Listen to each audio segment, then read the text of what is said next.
जी बच्चे, जो हमने कल तक चीज़ें पढ़ी थी उनमें हमने पढ़ा था कि डीएनए जो है वो एक पॉलीमर है, और फिर हमने एक और चीज़ क्या पढ़ी थी कि जो भी पॉलीमर होता है उसके लिए मोनोमर होना लाजमी है। यानी जो पॉलीमर होगा वो उसके साथ एक ना एक मोनोमर लाजमी हो। अगर कोई भी पॉलीमर बन रहा है तो वो मोनोमर से मिलकर बनेगा, ये बात हुई थी। ठीक है, ये मोनोमर्स जो हैं ये ज़रूरी हैं। ठीक है, तो हमने कहा था कि हमने दो सवाल जनरेट किए थे। हमने कहा था न्यूक्लिक एसिड को न्यूक्लिक एसिड क्यों कहा जाता है। नंबर 1 हमने ये कहा था, अगर आपको याद हो, ये वाला जो है हमने कहा था न्यूक्लिक एसिड को न्यूक्लिक एसिड क्यों कहा जाता है, नंबर 1। नंबर 2 हमने ये कहा था कि जो इसकी एसिडिक नेचर है उसकी वजह क्या है। न्यूक्लिक एसिड को न्यूक्लिक एसिड तो इस वजह से कहा जाता है कि उसमें वो न्यूक्लियस में होता है। दूसरा, एसिड होने की वजह क्या है कि उसके जो न्यूक्लियोटाइड्स होते हैं वो एक्चुअली एसिडिक होते हैं। न्यूक्लियोटाइड्स एक्चुअली एसिडिक होते हैं। न्यूक्लियोटाइड्स में एसिडिक होने की क्या वजह है वो हमने, आपको याद होगा, ये वाला जो, अगर आपको आप पॉइंट देखें, ये वाला, ये हमने कहा था कि क्योंकि फॉस्फोरिक एसिड मौजूद है और फॉस्फोरिक एसिड के ऊपर चार्ज मौजूद है, तो पूरा ये मॉलिक्यूल जो है ये अगर न्यूट्रल भी हो तब भी इस फॉस्फोरिक एसिड के चार्ज की वजह से, इस चार्ज की वजह से जो न्यूक्लिक एसिड होगा that will be counted as acidic. ठीक है, फिर उसके बाद हमने कहा, बात की थी कि मोनोमर्स क्या होते हैं। हमने कहा था कि मोनोमर्स का आइडेंटिकल होना जरूरी है, सारे मोनोमर्स सेम हो। कभी भी ऐसा नहीं होता कि मोनोमर्स डिफरेंट हो। हर स्पीशीज ऑफ मॉलिक्यूल अगर वो पॉलीमर है तो उसके मोनोमर्स का आइडेंटिकल होना जरूरी है। जिस तरह हमने कहा था कार्बोहाइड्रेट्स के मोनोमर्स हमें पता है, पॉलीहाइड्रोक्सी एल्डिहाइड्स या कीटोन। प्रोटीन्स के मोनोमर्स का हमें अच्छी तरह पता है। इसी तरीके से जो न्यूक्लिक एसिड है उनके मोनोमर्स हैं न्यूक्लियोटाइड। ठीक है, और उन न्यूक्लियोटाइड के स्ट्रक्चर में हमने पढ़ा था राइबोज होता है, उसके बाद नाइट्रोजनस बेस अटैच होती है, और तीसरे नंबर पे एक फॉस्फेट ग्रुप ऐड होता है। ठीक है, फिर मैंने,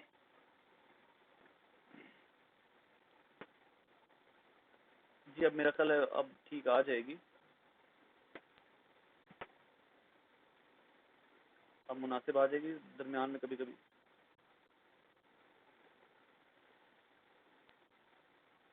पक्की बात है। अच्छा, मैंने ना ये तमाम उससे बचने के लिए कल भी जब इशू आया ना तो मेरे नेट की स्पीड आ रही थी, अपलोड स्पीड 9 MB। आप लोगों को वीडियो भेजने के लिए 9 MB स्पीड की ज़रूरत होती है, और अपलोड स्पीड अच्छी होने की ज़रूरत होती है।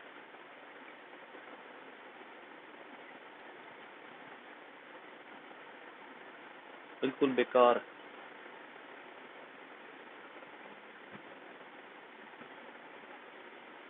मैंने उसके चक्कर में पूरी विंडोज़ कल कर ली। मैंने कहा यार शायद कोई सिचुएशन बेहतर हो जाए।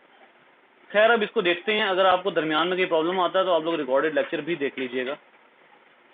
अब इसमें जो है वो एक और पॉइंट हम क्या डिस्कस कर रहे थे, हाँ, हमने कहा था न्यूक्लियोटाइड कैसे बनता है। ये अब हम इस पॉइंट पर पहुंचे थे। न्यूक्लियोटाइड बनता है फॉस्फोरिक एसिड, राइबोज और नाइट्रोजनस बेस से। ठीक है, और हमने कहा था कि अगर हम माइनस कर दें न्यूक्लियोटाइड में से, माइनस कर दें हम फॉस्फोरिक एसिड, यानी -Pa, अगर मैं यहाँ पर लिख देता हूँ, अगर हम फॉस्फोरिक एसिड को माइनस कर देते हैं न्यूक्लियोसाइड में से, न्यूक्लियोटाइड में से अगर हम फॉस्फोरिक एसिड को माइनस कर देते हैं तो वो कंपाउंड क्या कहलाता है, that compound is known as nucleoside. ये बात हुई थी कल आखिरी। ये मैंने आपको बताया था कि ये शॉर्ट क्वेश्चन बड़ा इंपॉर्टेंट है कि what is the difference between nucleotide and nucleoside. Nucleotide जो कि डीएनए का मोनोमर है, उसमें से आप फॉस्फोरिक एसिड निकाल देंगे तो पीछे क्या रह जाएगा, न्यूक्लियोसाइड रह जाएगा। ठीक है, तो इसके बाद हम पहुंचे थे अगले वाले पे। इस पे मैंने आप लोगों से 3 टर्म्स का डिफरेंस पूछा था। जी बेटा, मैंने आप लोगों से पूछा था कि what is the difference between adenine, adenosine and adenosine triphosphate.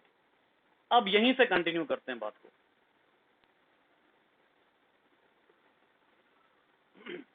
Ji boy,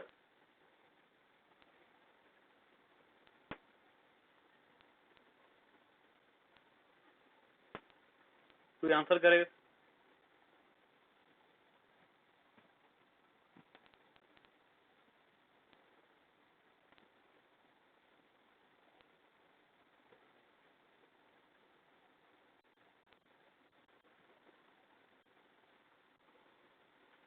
adenosine क्या कह रहे हैं आप, एडिनोसिन का?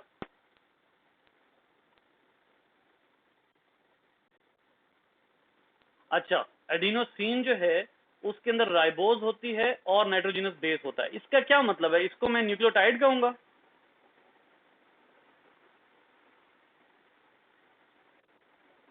जी वेल डन, शाबाश। ये कौन? कासिम, शाबाश, बहुत अच्छे बेटा। न्यूक्लियोसाइड, ये न्यूक्लियोसाइड है। और इसका क्या मतलब है कि आखिरी चीज जो है वो क्या रह गई? That is nucleotide. आखिरी चीज जो है वो न्यूक्लियोटाइड है। तो इसका क्या मतलब हुआ कि अब आपने इन तीनों चीजों में फर्क करना है। फॉर एग्जाम्पल आपको 3 वर्ड्स लिखे मिलते हैं, वो कौन से 3 वर्ड्स हैं? एक मिनट। आपको एक वर्ड लिखा मिलता है ग्वानिन, ठीक है। दूसरा वर्ड लिखा मिलता है ग्वानोसिन, इसको एन बना देते हैं, एन, ग्वानोसिन। और तीसरा आपको वर्ड लिखा मिलता है जीटीपी, जीटीपी। याद रखिए, ये जीटीपी भी हो, जीडीपी भी हो या जीएमपी भी हो, ये सब आपको क्या बता रहे हैं कि इसमें ग्वानोसिन के साथ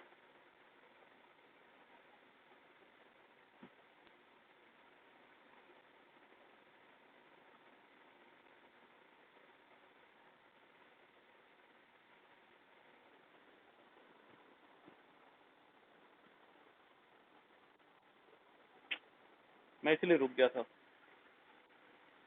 मैं इसीलिए रुक गया था बच्चे। जी, मैंने कहा था कि अगर आपको कहीं पर ग्वानिन लिखा नजर आए, अगर आपको कहीं पर ग्वानोसिन लिखा नजर आए, और अगर आपको कहीं पर जीटीपी, जीडीपी या जीएमपी लिखा नजर आए, अब इन तीनों में आपने वाज़े फर्क रखना है। Guanine nitrogenous base, guanosine nucleoside.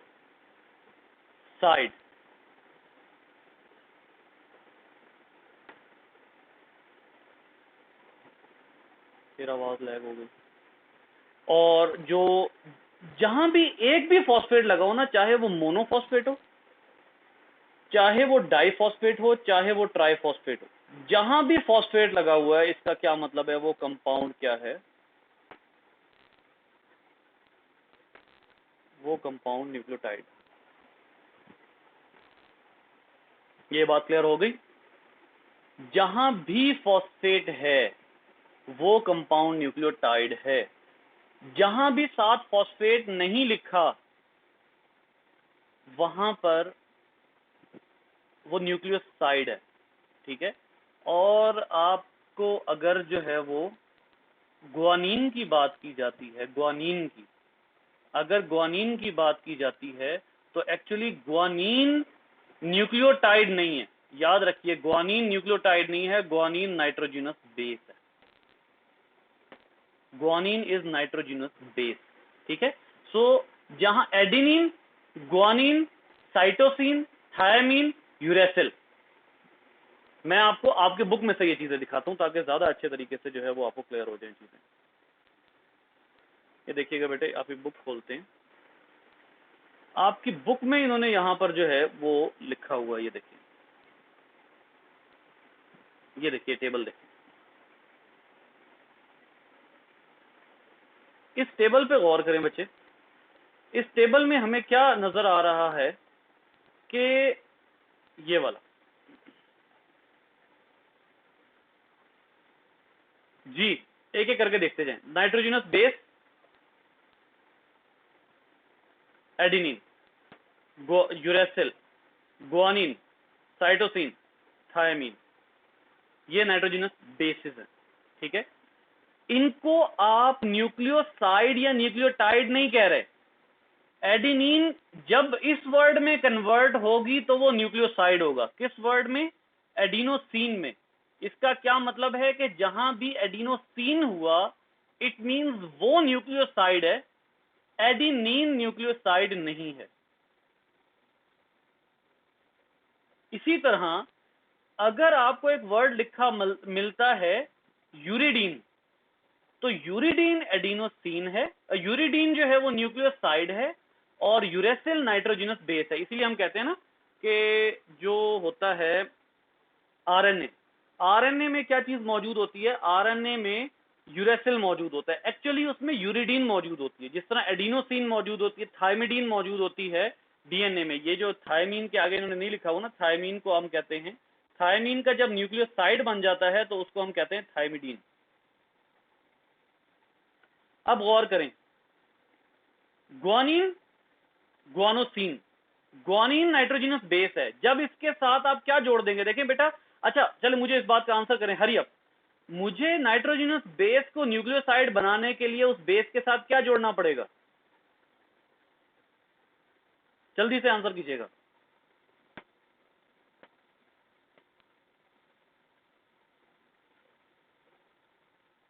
Well done, मुझे उसके साथ राइबोज जोड़नी पड़ेगी। जैसे ही मैं नाइट्रोजनस बेस के साथ राइबोज जोड़ूंगा तो वो किस में कन्वर्ट हो जाएगा, न्यूक्लियोसाइड में।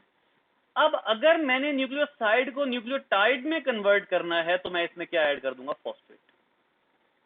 सो गौर करें, adenine nitrogenous base, adenosine nucleoside, adenosine monophosphate, diphosphate, triphosphate, ये क्या है, न्यूक्लियोटाइड। तो ये इनका फर्क आ जाता है।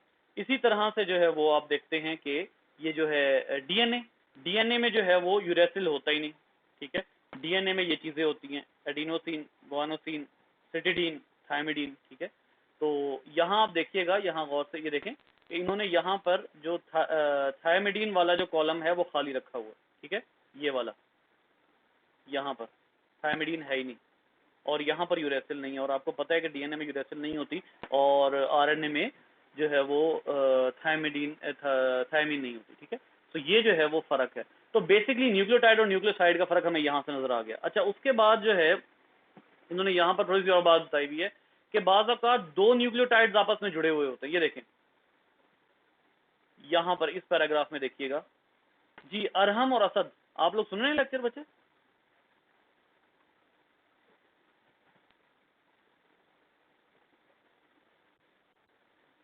समझ आ रही है, कोई नहीं आ रही? इतने चुप चुप बैठे हुए हैं, क्या मतलब?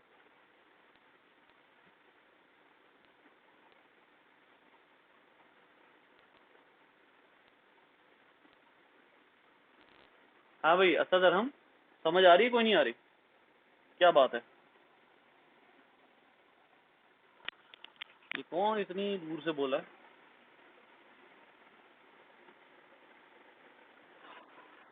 अच्छा जी, सो मैं ये कह रहा था कि बाज़ औक़ात ना दो न्यूक्लियोटाइड्स आपस में अरेंज होते हैं, जैसे एनएडी, एनएडी का की एब्रीविएशन क्या है, निकोटिनामाइड एडिनाइन डाइन्यूक्लियोटाइड, ठीक हो गया। तो अब देखिए इसका क्या मतलब हुआ कि ये एक ऐसा कंपाउंड है, अगर मैं इसको जो है वो आपको इस वाइट बोर्ड पर बनाकर दिखाता हूँ, ये एक ऐसा कंपाउंड है जिसका एक जो कंपोनेंट है वो है निकोटीन, निकोटिनामाइड, ठीक हो गया। दूसरा कंपोनेंट इसका है एडिनाइन या एडिनिन, देख लीजिए एन ए। तीसरा कंपोनेंट कौन सा है, डाई न्यूक्लियोटाइड। अब इसका मतलब ये हुआ बेटा कि इस वाले कंपाउंड में दो न्यूक्लियोटाइड्स हैं जो आपस में जुड़े हुए हैं। There are two nucleotide. वो कैसे जुड़े हुए हैं फिलहाल मुझे उसकी जो है वो एग्जैक्ट कंपोजिशन नहीं पता, लेकिन ये किसी न किसी जरिए से ये नाइट्रोजनस बेस है, ठीक है। और इस नाइट्रोजनस बेस की जगह क्या लगा हुआ, आपको बताएगा मुझे इस नाइट्रोजनस बेस की जगह क्या लगा हुआ?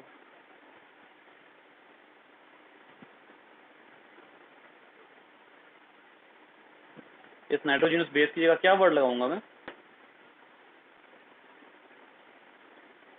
एडिनिन लगाऊंगा ना, निकोटिनामाइड एडिनिन। तो अगर मैंने निकोटिनामाइड अगर मैंने एनएडी बनाना है तो बेसिकली ये एक ऐसा कंपाउंड होगा जिसमें दो एडिनिन जुड़े हुए होंगे, निकोटिनामाइड एडिनिन डाइन्यूक्लियोटाइड। अब देखिए दो न्यूक्लियोटाइड बन रहे हैं ये। सो एनएडी जो है वो डबल न्यूक्लियोटाइड। अब बच्चे अगली बात पे आते हैं। हाँ, अब अगली बात के ऊपर आते हैं। वापस चलते हैं आपकी बुक की तरफ जो इस बात को कवर करने के लिए। जी ये हो गया। इसके बाद यहाँ पे इन्होंने कुछ डायग्राम्स शो की हुई हैं, वो डायग्राम्स देख लेते हैं। जैसे ये इन्होंने शो किया हुआ है एटीपी, ये देखें एटीपी, ये न्यूक्लियोटाइड शो किया हुआ है एडेनिन राइबोज 3 फॉस्फेट, ठीक है। इसमें एक होगा फॉस्फेट तो एएमपी, दूसरा एडीपी, तीसरा एटीपी, ठीक है। तो ये वो कंपाउंड्स हैं। अब आइए असल बात के ऊपर, जो यहाँ से अब हम असल बात को लेकर चलेंगे। वो कौन सी है बेटा?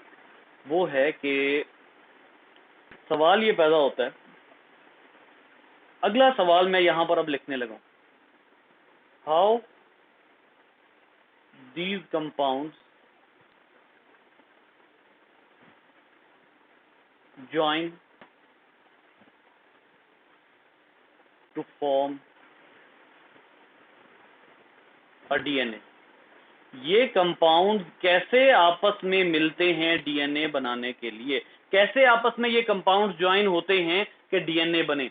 तो बेटा देखिए, ये कंपाउंड्स इस तरह से आपस में ज्वाइन होते हैं। आपको अच्छे तरीके से पता है कि इनके दरमियान में एक अदद फॉस्फोडाइस्टर बॉन्ड बनता है। अब ये बड़ा ज़रूरी है जानना, बहुत इंपॉर्टेंट पॉइंट है जो मैं अब आपको बताने लगा हूँ, और वो है फॉस्फोडाइस्टर बॉन्ड।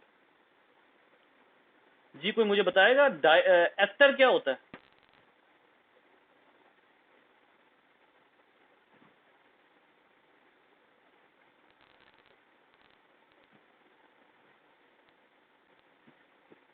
एस्टर क्या होता है? एस्टर बॉन्ड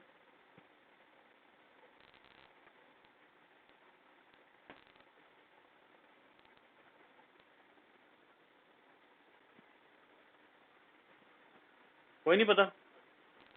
एस्टर इससे पहले कहीं पढ़ा है हमने वैसे?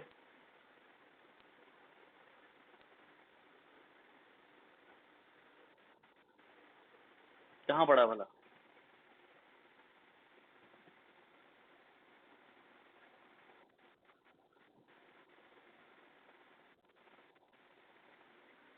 आपने पढ़ा था लिपिड्स में। हाँ बिल्कुल बिल्कुल बिल्कुल, एसाइल ग्लिसरॉल, एसाइल ग्लिसरॉल, बिल्कुल सही कह रहे हैं आप, एसाइल ग्लिसरॉल में। एस्टर की डेफिनेशन क्या थी? A bond between acid plus alcohol, ठीक हो गया। एसिड और अल्कोहल मिलकर जो बॉन्ड बनाते हैं आपस में एक दूसरे से ज्वाइन होने के लिए, उसको हम कहते हैं एस्टर बॉन्ड, ठीक हो गया। अब देखिएगा, अब यहाँ पर ना थोड़ी सी डीएनए की अंडरस्टैंडिंग बड़ी जरूरी है, इसलिए हम जरा इसको जो है वो तरीके से समझने की कोशिश करते हैं। बच्चे डीएनए की अंडरस्टैंडिंग कैसे जरूरी है, इधर देखिए कि ये एक स्ट्रैंड है डीएनए का, एक स्ट्रैंड है, ये डीएनए का दूसरा स्ट्रैंड है, ठीक है। ये दोनों स्ट्रैंड आपस में किस बॉन्ड के जरिए जुड़े हैं? फर्ज करें यहाँ एडिनिन है, तो यहाँ पर क्या है? थायमीन। और आपको पता है कि एडिनिन और थायमीन के दरमियान में बॉन्ड होता है, कौन सा?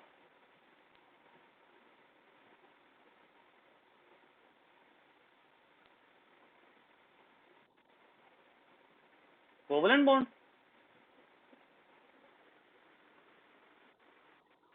Hydrogen bond, hydrogen bond, well done.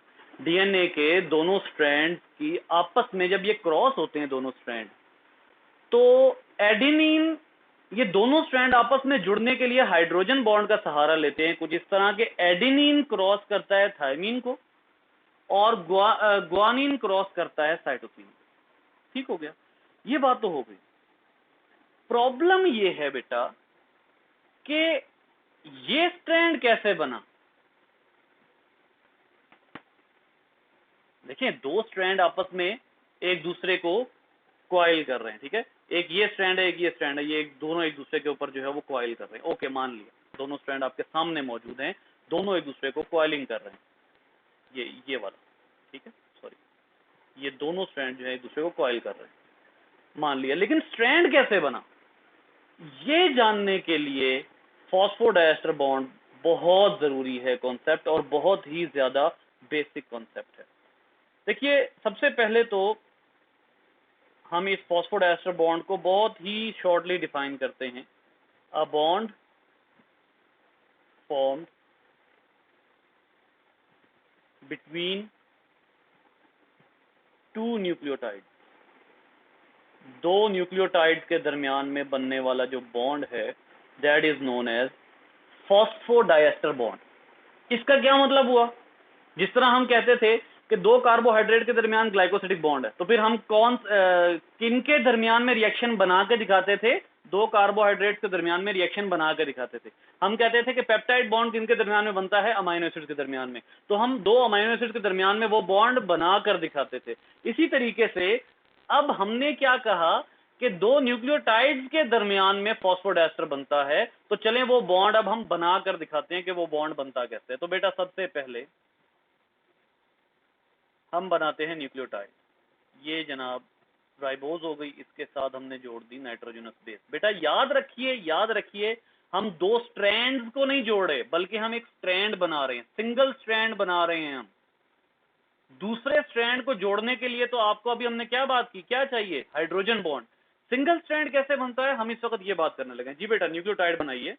कैसे बनता है? नाइट्रोजनस बेस बन गई, उसके बाद यहां पर एक कार्बन है, और हमने क्या कहा, इस कार्बन के ऊपर 7 फॉस्फेट अटैच होता है, और ये जो फॉस्फेट होता है इसका एक डबल बॉन्ड O के साथ होता है, एक OH होता है यहां पर, और एक OH इधर होता है। ओके हो गया जी। तो अब आइए जरा इसको मिटाते हैं। ये हमारे रिकॉर्डिंग में सेव हो गया, लिहाजा इसकी टेंशन लेने की अब जरूरत नहीं है। हाँ, अच्छा जी। अब इसके बाद आइए दूसरा न्यूक्लियोटाइड हम बनाते हैं। जो दूसरा न्यूक्लियोटाइड है बच्चे, उसकी सिचुएशन कुछ ऐसे है। O यहाँ ऊपर C है, और उसके ऊपर वही है जो इसके ऊपर है, यानी इसके ऊपर P है। चलें इसको भी यहाँ से फॉस्फोडाइस्टर बॉन्ड हम यहाँ लिख लेते हैं, बॉन्ड हम इधर लिख लेते हैं, ठीक है। और ऊपर जो है वो यहाँ पर इसके ऊपर P है। आपको अच्छे तरीके से पता है, जिस तरह नीचे वाले के पास है इसी तरह ऊपर वाले के पास है, कोई फर्क नहीं, ठीक है। OH OH। अच्छा बच्चे, ये कार्बन है ना, कॉर्नर, पहला कार्बन, दूसरा कार्बन, तीसरा कार्बन, ठीक हो गया। आपको पता है कार्बन के साथ क्या अटैच होता है? पॉलीहाइड्रोक्सी एल्डिहाइड में कार्बन के साथ क्या अटैच होता है? यहां नीचे, हाँ जी,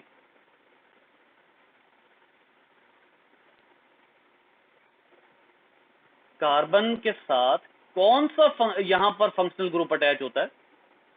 पॉलीहाइड्रोक्सी एल्डिहाइड बनाए ना जरा, CHO CH, क्रॉस में क्या होता है?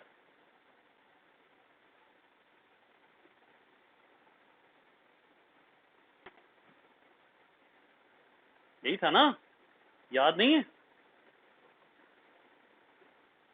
जो C होता है उसके साथ एक तरफ होता है H, दूसरी तरफ क्या होता है? OH होता है, ठीक है।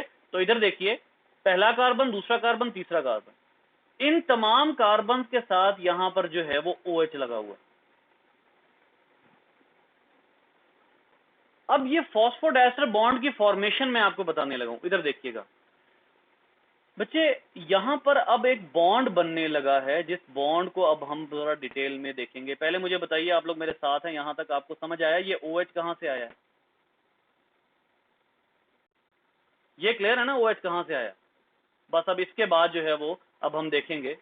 देखिए, जो चीज अब यहां पर समझने वाली है बेटा, वो ये है कि अब जरा गौर कीजिएगा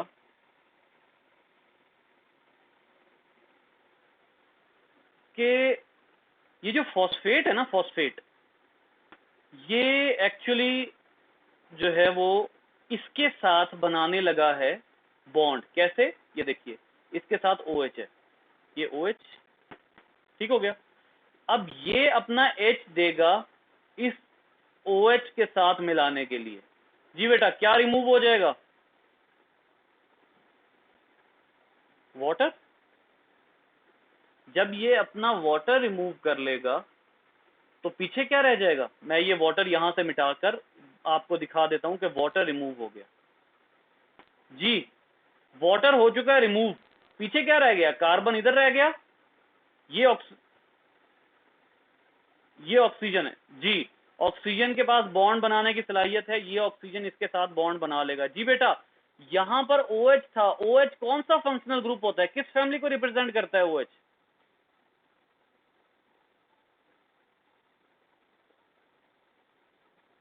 जल्दी जल्दी ये कंसेप्ट जी, अल्कोहल को, अल्कोहल को। और ये क्या है?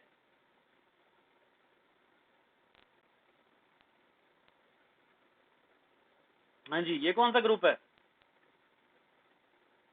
ये है फॉस्फोरिक एसिड। एसिड है ना, ये फॉस्फोरिक एसिड है।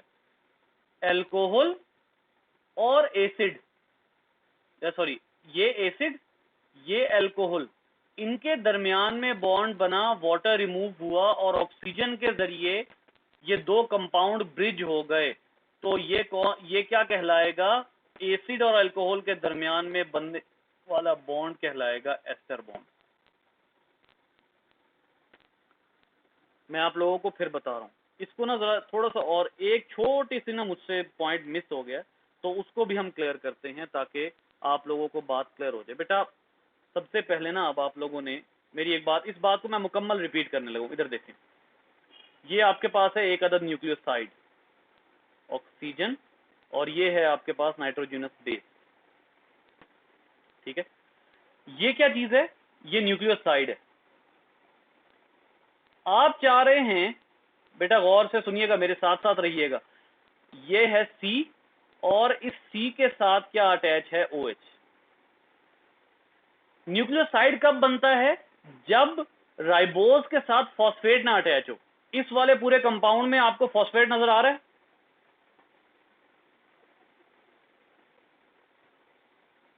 जी, नजर आ रहा है कि नहीं? फॉस्फेट है।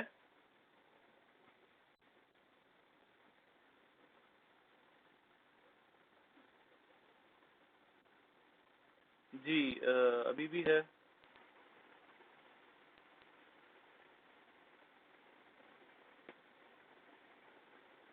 अब तो बेहतर हो गई होगी शायद।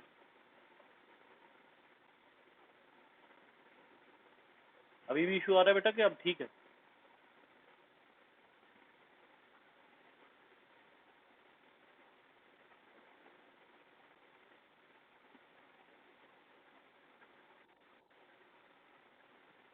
अच्छा, एक मिनट रुकिएगा। अब हमने क्या कहा? न्यूक्लियोसाइड को आपने कन्वर्ट करना है न्यूक्लियोटाइड में।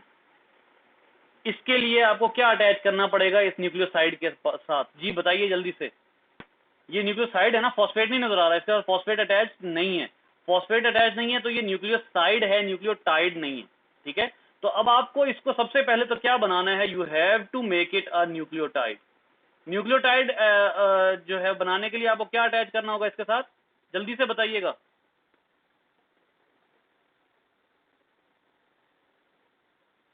क्या अटैच करना है?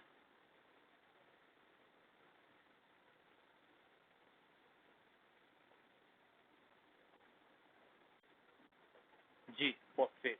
ठीक है जी जनाब, अब तशरीफ लाते हैं फॉस्फोरिक एसिड साहब, H3PO4। H3PO4 तशरीफ ला रहे हैं। ठीक है, ये मैं अब आपको फॉस्फोडाइएस्टर का कंप्लीट कॉन्सेप्ट दे रहा हूं, इसको ज़हन में रखना है। अब आप देखिए, फॉस्फोरिक एसिड साहब तशरीफ लाते हैं।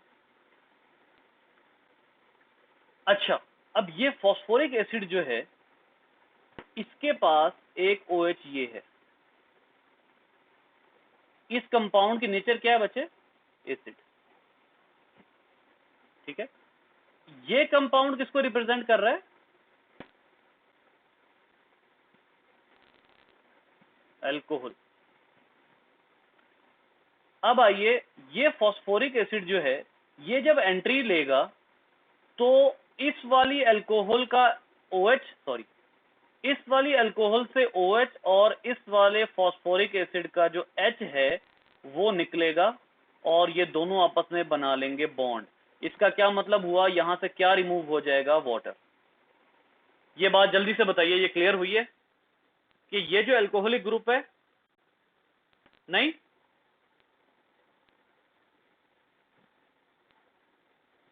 जी बेटा जल्दी से, नहीं समझ आई? Okay okay okay. अब हम जो है वो इसको ज़रा, मैं ये ड्राइंग दोबारा बना लेता हूँ ताकि जो है वो चीज़ को, बात को ठीक तरह हो जाए। देखिएगा, ये वाला जो है ये, और ये वाटर रिमूव कर देंगे। वाटर रिमूव जब हो गया तो अब हम मिटा लेते हैं क्या, वो चीजें जो रिमूव हो चुकी, ये और ये। जी जनाब, आपके सामने अब आपको यहाँ पर नजर आ रहा है कि वाटर साहब रिमूव हो चुके हैं और इधर क्या रह गया है, इधर कार्बन रह गया है और इधर ऑक्सीजन रह गया है। ये कार्बन इस ऑक्सीजन के साथ बॉन्ड बना लेगा। तो सिचुएशन कुछ यूं होगी, बेटा गौर से देखना है आप लोगों ने, ये वाली जो चीज अब मैं आपको पढ़ाने लगा हूँ। कार्बन जो है वो अब बॉन्ड बनाएगा उस ऑक्सीजन के साथ जिस ऑक्सीजन ने क्या छोड़ दिया है, हाइड्रोजन छोड़ दिया। कार्बन ने ऑक्सीजन के साथ बॉन्ड बना लिया और ऊपर क्या मौजूद है, फॉस्फेट, डबल बॉन्ड O और OH इधर मौजूद है, OH इधर मौजूद है। जी बच्चे, ये एसिड था, ये अल्कोहल थी, बॉन्ड बना, वाटर रिमूव हुआ, ये वाला बॉन्ड क्या कहलाएगा, एस्टर। यही काम ऊपर नहीं हो रहा था, यही काम तो ऊपर हो रहा था। ये देखें, यहां पर भी यहाँ OH था। हमने कहा कि यहां से OH और इधर से H, ये आपस में बॉन्ड बनाकर वाटर को रिलीज करा देंगे। जब ये आपस में बॉन्ड बनाकर वाटर को रिलीज कराएंगे तो पीछे सिर्फ क्या रह जाएगा, ऑक्सीजन। यही ऑक्सीजन जो है इन जनाब साहब को आप ऊपर के कार्बन से जोड़ देंगे। जब आप इस ऑक्सीजन को, ये जो बच गया ऑक्सीजन, इस ऑक्सीजन को आप ऊपर के कार्बन से जोड़ेंगे तो ये था अल्कोहल और नीचे वाला था एसिड। वाटर रिमूव हुआ, दरमियान में क्या चीज है, दोनों के दरमियान में सोर्स, ऑक्सीजन एटम। इस ऑक्सीजन एटम को आप क्या कहेंगे, एस्टर लिंकेज। नीचे भी एस्टर, ऊपर भी एस्टर, बीच में फॉस्फेट बॉन्ड, क्या बनेगा, फॉस्फेट एक है और एस्टर कितने हैं, दो। एक एस्टर नीचे बन रहा है, एक एस्टर ऊपर बन रहा है, फॉस्फोडाई एस्टर बॉन्ड। आई समझ में बात, दिस इज हाउ। अब देखिए, नीचे भी जोड़ते जाएं, OP, ऊपर भी जोड़ते जाएं। जब आप ये नीचे और ऊपर जोड़ते जाएंगे, अब मुझे बताइए, अच्छा एक सवाल का जवाब दें। जब एक और सुनिए, से दो अमाइनो एसिड जुड़ते थे तो वो कंपाउंड क्या कहलाता था, ट्राइपेप्टाइड, मोनोपेप्टाइड या डाइपेप्टाइड, वो कंपाउंड डाइपेप्टाइड कहलाता था। इसी तरीके से जब एक फॉस्फोडाइएस्टर लिंकेज के जरिए दो न्यूक्लियोटाइड आपस में जुड़ेंगे तो आप इसको क्या कहेंगे, डाई न्यूक्लियोटाइड, आप इसको डाई न्यूक्लियोटाइड कहेंगे। अच्छा, फिर डीएनए के लिए एक वर्ड यूज होता है, डीएनए के लिए वर्ड यूज होता है पॉलीन्यूक्लियोटाइड। पॉलीन्यूक्लियोटाइड का क्या मतलब होता है कि ये बहुत ज्यादा न्यूक्लियोटाइड पर मुश्तमिल है। पॉलीन्यूक्लियोटाइड का हमेशा ये मतलब होता है कि ये बहुत ज्यादा न्यूक्लियोटाइड पर मुश्तमिल होती है। ठीक है, तो डीएनए, अब देखें, अब वापस चलते हैं उसी बात के ऊपर। मैंने सवाल क्या किया था आपसे, मैंने सवाल ये किया था कि दो स्ट्रैंड तो आपस में सपोर्ट ले रहे हैं हाइड्रोजन बॉन्ड के जरिए, लेकिन सिंगल स्ट्रैंड कैसे बन रहा है। सिंगल स्ट्रैंड में जितने न्यूक्लियोटाइड्स हैं वो फॉस्फोडाइएस्टर बॉन्ड के जरिए आपस में जुड़ रहे हैं, फॉस्फोडाइएस्टर बॉन्ड के जरिए वो आपस में जुड़ रहे हैं। जी बेटा, ये कॉन्सेप्ट क्लियर हुआ अब,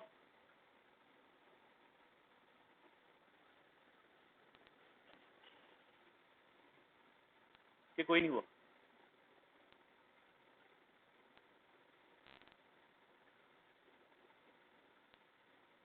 बड़ी मुश्किल से आवाज निकली है कि कोई मसला मुझे लग रहा है कि समझ नहीं आई। जी कोई कहेगा, बताएगा।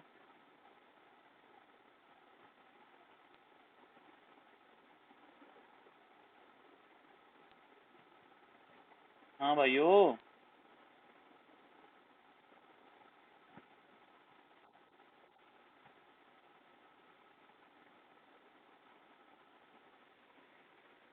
किधर है असद, किधर है अरहम, किधर है, ओ असद और अरहम। हाँ भाई, कोई सवाल, कोई प्रॉब्लम।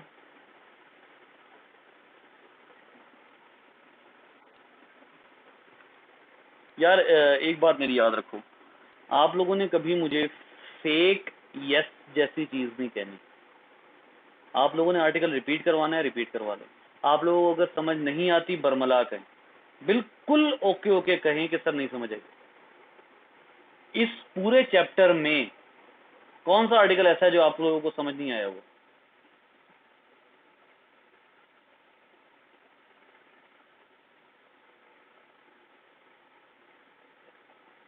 मुझे फेक यस नहीं चाहिए, बिल्कुल क्लियर होके कहें।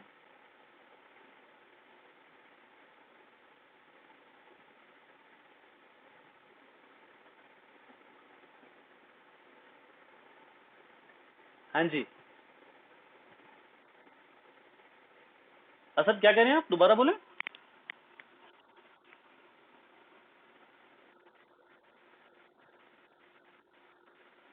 अच्छा, ट्यूसडे वाले में आपको प्रॉब्लम आया था लेकिन आपने रिकॉर्डेड लेक्चर सुन लिया तो वो क्लियर हो गया। Okay fine. और देखें, कोई मसला नहीं है यार, आप लोग कोई बात रिपीट करवा रहे हो, कोई कुछ करवा रहे हो, कोई मसला नहीं है। लेकिन ये हम लोग इतनी मेहनत, इतना टाइम दे रहे हैं, ये टाइम हम सबका कीमती टाइम होता है, तो इसलिए इसको जो है ना वो इस तरह जान छुड़ाने के लिए कुछ ऐसा, मुझे बाज़ औक़ात खुद फील हो जाता है कि लेक्चर जो है वो थोड़ा सा डिफिकल्ट हो रहा है, फिर मैं उसको आसान करने की कोशिश करता हूँ। ठीक है, इसीलिए मैंने ये न्यूक्लियोटाइड वाला पूरा पोर्शन दोबारा से शुरू किया था, क्योंकि मुझे लगा था पीछे पेज ना पूरा ना होने की वजह से कॉन्सेप्ट पूरा नहीं होगा, तो इसलिए क्लियर बताया करें। कासिम, कोई इशू आया बच्चे अब तक? और अरहम आपको? दोबारा बोलिए, नहीं आपकी आवाज़ कट गई।